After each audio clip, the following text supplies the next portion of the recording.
the top 5 traps that would kill an out-of-state investor in the US. Knowing these tips could have saved me so much grief when I was first investing in the US.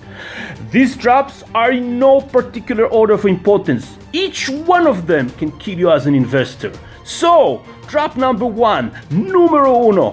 What is the first question you should ask yourself before buying a property in the US? Not how old is the house, not how much rent can I get, not even how much the house cost.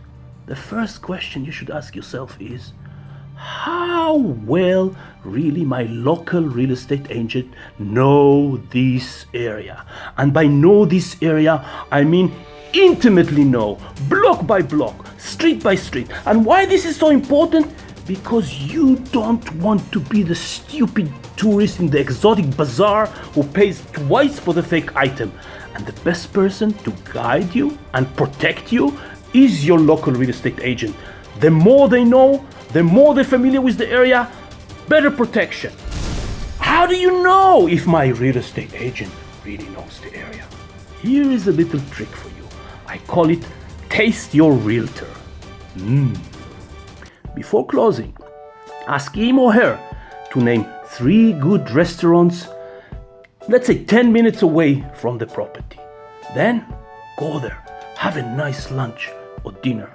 If the food sucks, there is a good chance your realtor is not the real deal. Move on. The second trap in the US real estate jungle is buying a property without having a good, reliable property management company that actually works in the area. Now, why this is so important and why this is so higher up in my trap list? Simply because if you don't have a good, reliable property management company, you will never ever make money on that property. And remember, in certain areas it can be very tricky to find a good property management company. And having 4 or 5 properties increases the chances that I will actually maybe look at you and give you good service. Having 2 or 1 property, you're probably on the bottom of their list. So it can be very tricky. So don't jump into the stormy water of rental properties unless you have one. Trap number 3, the numbers trap. Check your numbers.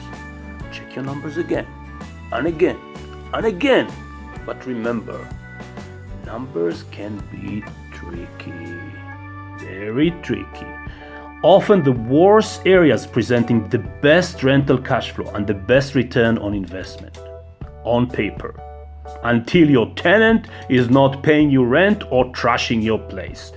Then all those numbers go down the toilet. So, unless you know an ex-cop who lives in the area or a gangster who can collect your rent, stick to B-class properties, which means blue-collared hard-working tenants. Trap number 4.